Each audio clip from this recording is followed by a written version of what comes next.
Picture the most glamorous ballroom in Victorian London. Chandeliers blazing, orchestra playing, women in breathtaking emerald green gowns twirling across the floor, absolutely stunning, the envy of every person in the room. Also, the most toxic people in the room. Every single one of those gorgeous green dresses was slowly releasing arsenic into the air around them. And the really wild part is not that this was happening. The really wild part is that everyone already knew, and they kept wearing the dresses anyway. Welcome to the genuinely baffling, darkly hilarious history of deadly fashion, where some of humanity's most beloved style trends turned out to be slow-motion disasters, and where the people wearing the most fashionable outfits in history were sometimes the ones in the most serious danger. Let's start with that emerald green dress, because it is one of the most astonishing stories in fashion history. In 1775, a Swedish chemist named Carl Wilhelm Scheele accidentally created what would become one of the most fashionable colors in the Victorian era. By combining sodium carbonate, arsenic oxide, and copper sulfate, he produced a shockingly vivid, brilliant green pigment that had never been seen before in fabric dye.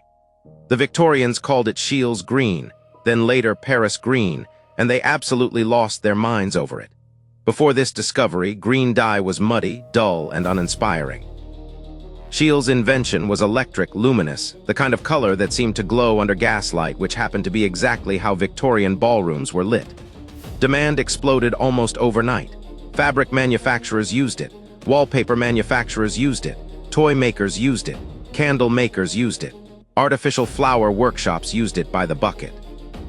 For several decades, an enormous swath of Victorian consumer products was soaked in arsenic-based dye, and people wore it, slept near it, and breathed it in around the clock without giving it much thought. Except the truth was not hard to find if you bothered to look. By the 1850s and 1860s, newspapers were publishing articles about the health dangers of arsenic green dyes. Doctors were writing letters to medical journals. The workers who made these products were getting sick in disturbing numbers. In 1861, a young London flower maker named Matilda Scheurer died a deeply painful death after spending her days grinding, applying, and breathing arsenic-infused green pigment used to make artificial flowers for fashionable hair decorations. Her symptoms were horrific. She reportedly turned green at the end. This was not metaphor.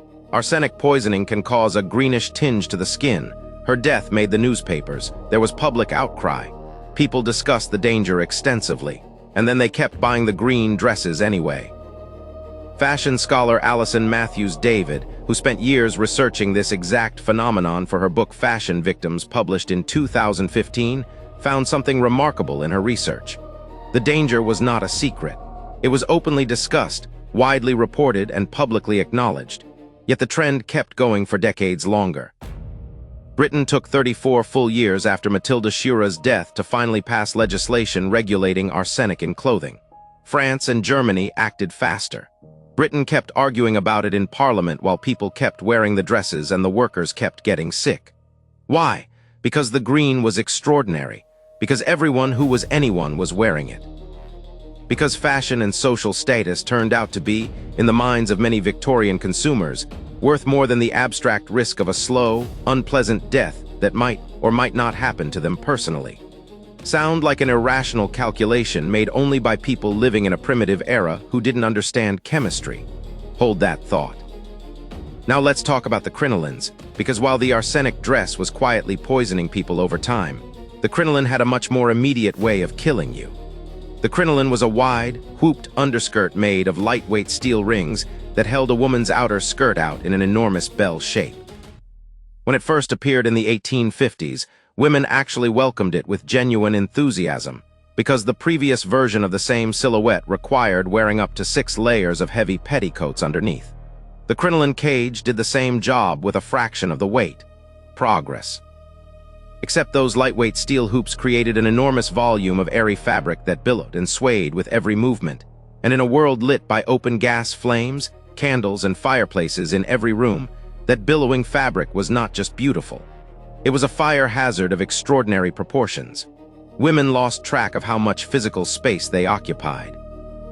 They stepped too close to a fireplace without realizing the hem was already touching the grate.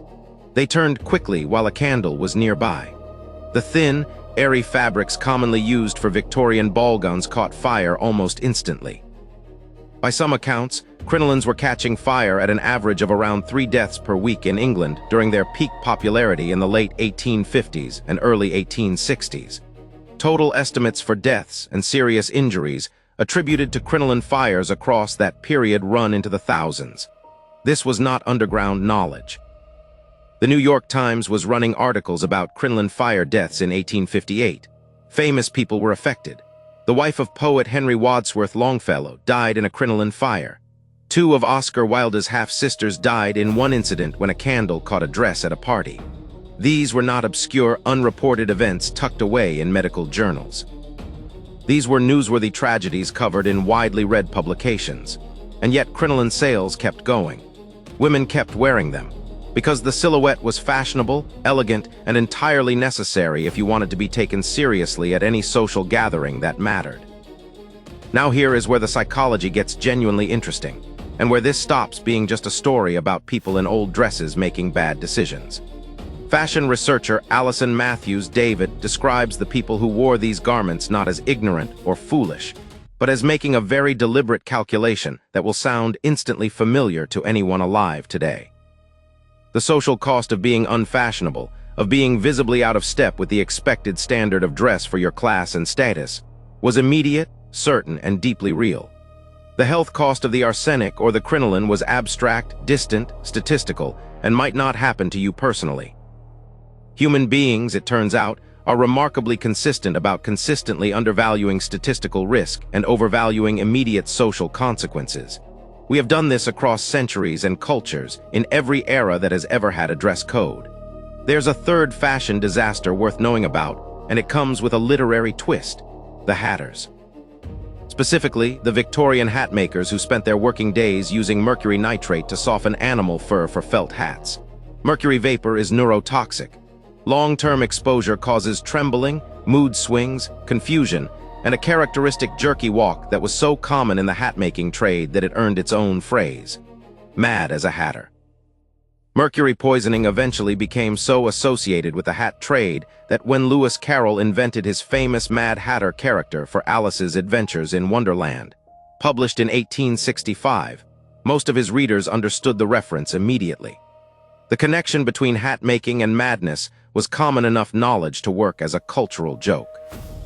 The tragedy, of course, is that actual hat workers were experiencing actual mercury poisoning, not as a whimsical literary reference, but as a genuine occupational health crisis that the industry was not particularly motivated to address quickly, since changing the process was expensive, and the workers doing the suffering were not in a position to demand much. So what does all of this tell us about human psychology, across centuries and cultures and wildly different circumstances? It tells us that fashion has always been, at its core, a social signaling system first and a practical garment second. The emerald green dress was not primarily clothing, it was a broadcast. It said you could afford the most fashionable color in the room, that you had access to the newest trends, that you belonged among the people wearing it. The crinoline was not primarily a skirt. It was a physical demonstration of status, space, and the particular silhouette that communicated elegance in that specific moment of history. When the social signal is strong enough and certain enough, and the personal risk is abstract enough and statistical enough, human beings across all of history have shown a remarkable willingness to accept the risk and send the signal. The specific danger changes, the calculation doesn't. The next time someone tells you that people in the past were simply too ignorant to know better, remember Matilda Scheurer's death in the newspapers, the crinoline fire statistics in the New York Times, and the fact that Britain took 34 years to pass a law everyone knew was needed. They knew. They kept wearing the dresses. And somewhere in that gap between knowing and doing is one of the oldest, most persistent psychological patterns in human history. And if you think deadly fashion is purely a Victorian problem, think again. In the 1950s, certain brands of underwear and swimwear were briefly made using a yarn woven with radioactive thorium dioxide, marketed under the genuinely optimistic claim that the low-level radiation would provide a warming, health-boosting glow to the skin. The product existed. People bought it. It was eventually pulled from shelves. but not before genuinely radioactive undergarments had been sold to actual human beings who wore them against their actual skin while going about their daily lives, cheerfully unaware.